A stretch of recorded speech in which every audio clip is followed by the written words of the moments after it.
Hello everyone, welcome to keep learning by Swapnil. आज हम question solve करेंगे यहाँ पे आईआईटी जेई 2010 में जो पीवाईक्यू आया है वो। इससे पहले क्वेश्चन को अच्छे से देख लेते हैं। क्वेश्चन क्या कह रहा है? Student uses a simple pendulum of exactly 1 mm length. उसकी लेंथ कितनी है? जो सिंपल पेंडुलम वो यूज कर रहा है उसकी length exactly 1 mm, I mean 1 metre है। टू डिटरमाइन जी, क्या फाइंड करना है हमें? जी फाइंड करना है। The acceleration due to gravity, g क्या है यहाँ पे? एक्सेलरेशन ड्यू टू ग्रेविटी है। He use a stop watch with the least count, यानी लीस्ट काउंट यानी क्या है? इसमें जो एरर होगा वो जो कुछ भी स्टॉप वॉच होगी उसमें एरर कितना है? 1 second for this and record 40 seconds for 20 oscillations. यानी कितने ऑसिलेशंस हुए हैं कंप्लीट? 20 ऑसिलेशंस किए हैं। तो मैं एन से डिनोट करता हूँ 20 ऑसिलेशंस, और उसका टाइम कितना डिनोट किया है? 40 सेकंड। और जब वो 40 सेकंड कंप्लीट मेजर कर रहा है, 20 ऑसिलेशन हो रहे हैं, उसमें कुछ ना कुछ तो एरर आया होगा जो कि लिस्ट काउंट के फॉर्म में गिवन है 1 second. For this observation which of the following statements is are correct. तो यहाँ पे मल्टीपल सिलेक्ट क्वेश्चन है, एक से ज़्यादा ऑप्शंस करेक्ट हो सकते हैं। तो यहाँ पे जो इसका की कॉन्सेप्ट है, जो बेसिक यहाँ पे हमें यूज़ करना है, जो हिडन इसमें एक रखा है इस क्वेश्चन में, तो वो हम सबसे पहले बाहर निकालेंगे। देखिए, जब भी हम सिंपल पेंडुलम का एक टाइम पीरियड निकालते हैं तो वो सिर्फ एक ऑसिलेशन के लिए होता है।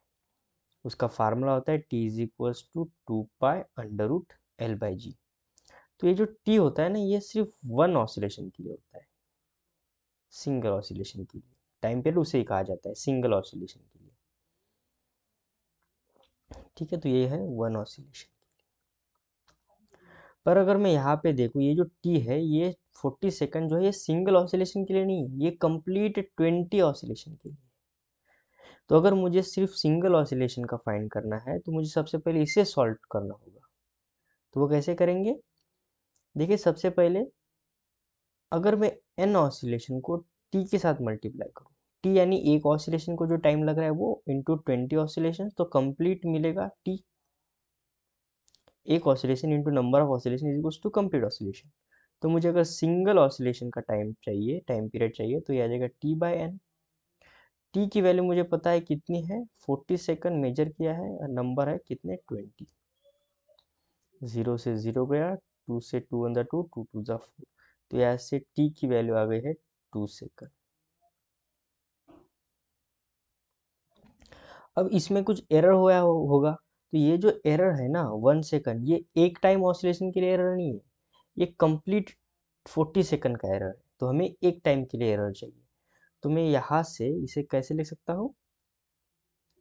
नंबर ऑफ ऑसिलेशंस इनटू एक ऑसिलेशन में error is equals to total error. तो यहाँ से एक ऑसिलेशन का एरर आ जाएगा total error upon N.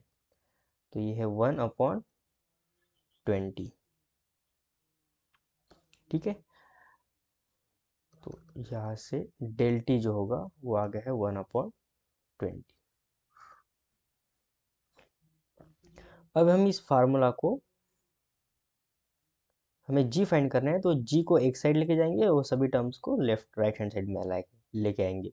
So taking square on both side, तो आ जाएगा टी स्क्वायर 4π² L/g। ठीक है, और मैं जी को अब लेफ्ट हैंड साइड में लेके जाता हूँ, तो आ जाएगा 4π²L/t²। अब यहाँ से हम इसका परसेंटेज एरर निकालेंगे, डेल g/g इंटू 100 क्यों कर रहे हैं? क्योंकि हमें परसेंटेज चाहिए। यहाँ पे कांस्टेंट का कोई भी एरर नहीं होता है। ठीक है, और यहाँ पे एक दूसरी बात ध्यान देनी है कि ये जो L है इसका एग्जैक्ट वैल्यू पता है हमें, ये फिक्स्ड है। क्या है इसका एग्जैक्ट वैल्यू? हमें पता है कितना है, 1 मीटर। तो एग्जैक्ट है तो ये भी कांस्टेंट की तरह ट्रीट होगा, और अगर ये कांस्टेंट की तरह ट्रीट होगा तो इसका कोई भी एरर नहीं होगा, रिलेटिव एरर नहीं होगा। परसेंटेज में इसका रिलेटिव एरर नहीं ले सकते क्योंकि ये कांस्टेंट हो गया है। अब तो बचा क्या? सिर्फ 2 टाइम्स, अब ये पावर आगे आ जाएगा डेल टी बाई टी। यहाँ से 2 इंटू डेल टी कितना है हमारा 1/20 और टी कितना है 2 सेकंड। तो ये 2 से 2 चला गया, 1/20 यहाँ पे 100 से मल्टीप्लाई करना है क्योंकि हमें परसेंटेज में जानना है, क्योंकि यहाँ पे ऑप्शन में देखो परसेंटेज गिवन है यहाँ पे, इंटू, तो ये 0 से 0 गया, 2 वन 2 2 5, तो ये आ जाएगा 5%। तो relative error, percentage relative error in gravitational acceleration is 5%। So option यहाँ पे देखो सी जो है वो हमारा सही हो रहा है। तो यहाँ पे हमने एरर तो निकाल लिया जी में कितना है। ए और बी को देखें, हमें चाहिए error del T in measuring T the time period is. तो डेल टी कितना है, देखो डेल टी 1/20 अभी अभी निकाला है हमने। सो बस 1/20 को अगर मैं इसे सॉल्व करता हूँ, ठीक है, नीचे लिख लेते हैं डेल टी 1/20 जो है ना, इसे अगर मैं सॉल्व करूँ तो जाता है 0.05 सेकंड। ठीक है, सो ऑप्शन ए यहाँ से सही हो रहा है। Option A and option C both are correct. So thank you so much for watching this video. अगर आपको वीडियो सोल्यूशन अच्छा लगा है, चैनल को सब्सक्राइब कर दीजिए, वीडियो को लाइक कर दीजिए, कोई भी क्यूरीज है तो कमेंट कर दीजिए। मिलते हैं नेक्स्ट वीडियो सोल्यूशन में। कीप लर्निंग विद स्वप्निल के साथ।